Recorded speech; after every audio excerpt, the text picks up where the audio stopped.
What's up? What's up, everybody? This is Real Talk. And I'm not big on talking about myself by myself, but I had some feedback and people wanted a little bit of a backstory about how the podcast got started, who I was. So this is Real Talk 1111. You can find us on YouTube and several other social media outlets. My name's Ken, and My name's Ken, and I am a recovering drug addict, but I'm also a father, a son, a brother, a grandfather. I'm a survivor. I'm a mentor. I'm a teacher, and I'm in recovery. And I'll tell you what I'm not. I'm not dead, and I'm not in prison. I wanted to start off by saying thanks to my higher power. Without the source of all things, none of this would happen, would have a purpose. My core values for this podcast are love, integrity, respect, gratitude, creativity, and honesty. I'm going to start off by saying thank you to First Step Recovery. They took me in when I had nowhere else to go. Thank you, Summer and Tara. You guys, I love you guys. Thank you, Tiff, for making sure I kept my ass in that seat. Thank you, Lutheran Social Services, Sober Living. Without you, I wouldn't have had the time to dig deep enough to work through some of my steps, to think about what I think about. Thank you, Donna. Thank you, Kurt. You guys are so appreciated, man, and so worthy of everything. Thank you to my mom. Thank you to Leighton, my oldest, and his wife, Katie, for putting up with Leighton, for putting up with me. I love you guys.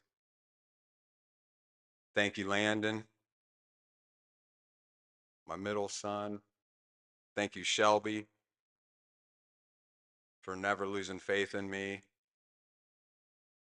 Thank you, Matthew, for putting up with my shit for all those years. That's my youngest. Thank you, Savea, for putting up with Matthew, for putting up with me. Thank you, Joe, my first sponsor, for having me read the basic text, do book reports on it. Thank you, Brian, my current sponsor, for showing me the way, man. Thank you for always listening and leading by example with no judgment. Thank you to Connection West. Was just a small outreach program and a food pantry. I remember going there and seeing the love shirts. I wanted a love shirt, and so I started volunteering. Connection West loved me until I could love myself. There's so many more. Goodwill, Maywood Mission, Furniture with a Heart. Thank you to the Center of Hope, Narcotics Anonymous. Although I'm tired of being anonymous, I think that recovery should be out in the open, at least for me, so that people can see that there is a life. There is a life after drugs and alcohol, and it's never too late. I didn't get clean just to get clean. I got clean for self mastery and to show my sons and everybody out there what's possible. And thank you to everyone in my life today that let me reincorporate myself back into society.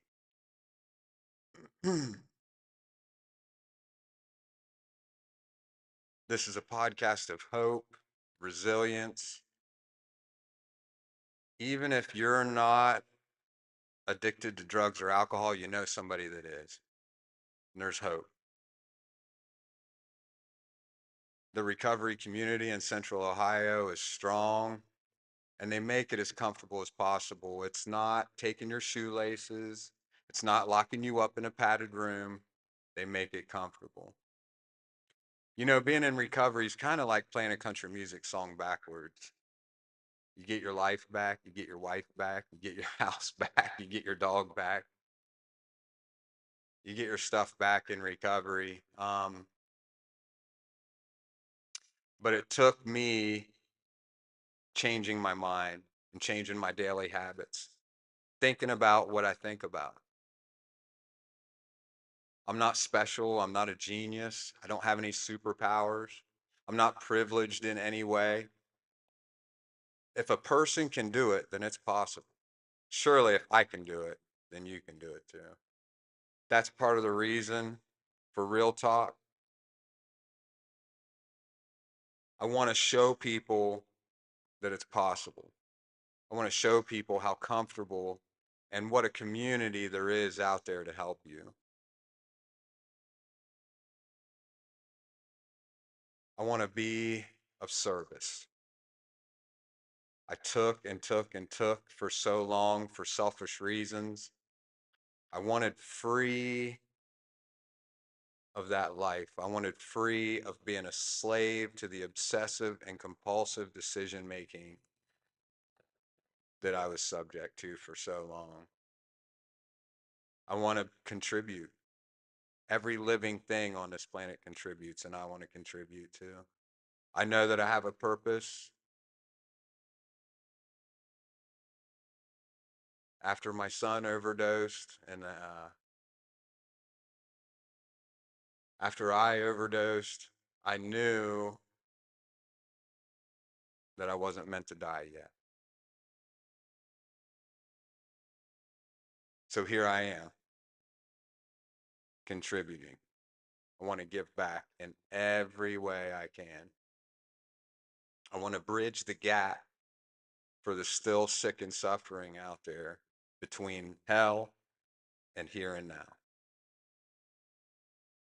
When I got into recovery, I wanted to recover like I got high. I wanted to put the same energy into healing myself that I did into destroying myself. When I got high, the last thing I thought about before I went to bed was getting high or drunk. The first thing I thought about when I got up was getting high or drunk. So that's what I do now. I watch podcasts and I study. Um, I watch shows and I listen to people. I surrendered to a new way of life. But one thing that I saw was there's a big gap between people in treatment, people that are still getting high and haven't found a way out yet. There's a big gap between those people and the David Goggins of the world. There's a big gap between those people and the Rich Rolls or the Jordan Petersons. Some of that stuff's hard to understand. There's a big gap between Tom Bilyeu, Diary of a CEO, Know Thyself podcast, Modern Wisdom, Chris Williamson. All those guys are great, but what about the guy that's just trying to survive? What about the guy that's just trying not to get high for the next 5 minutes? That's where I come in. That's the gap that I want to bridge. That's where I want to show people fresh out the mud. Maybe you're still wading through it. Maybe you're still in the mud. That this is possible. A new life is possible. People will let you back in. It's lonely and it's hard work. But just changing your mind, making the decision to do it. This is real talk, 11/11, because 11/11 is my clean date. That's the day that I was reborn. That's the day, that's my birthday. That's the day that I chose to take my life back. And you can do it too. Hopefully, through some of the guests that I have, some of the interviews that I have, you'll see that we're just real everyday people, man. uh, with the help of something greater than myself and with the help of the people in my circle and the people around me, it's no longer accepted.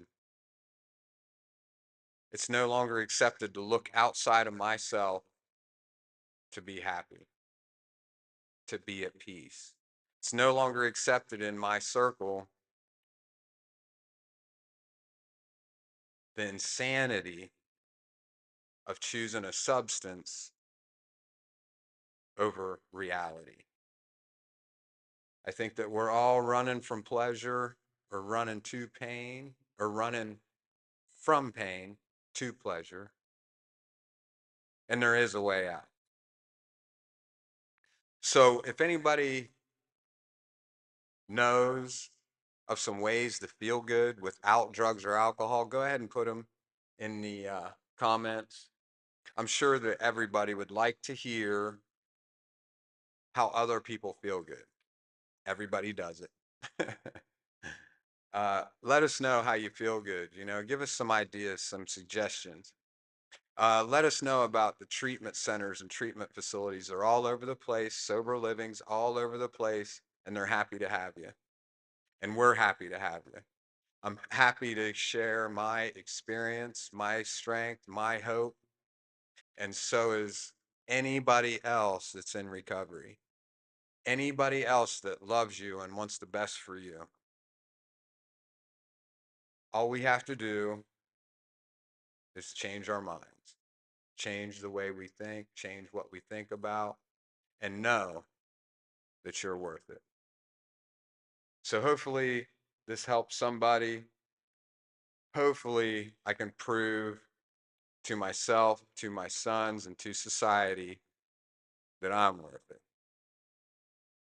That there's a reason behind all of it. We're all one, we're all connected, we all need each other. And we need each other to be as healthy and clear minded as we can be. Thank you. I love you. Again, my name's Ken. This is Real Talk.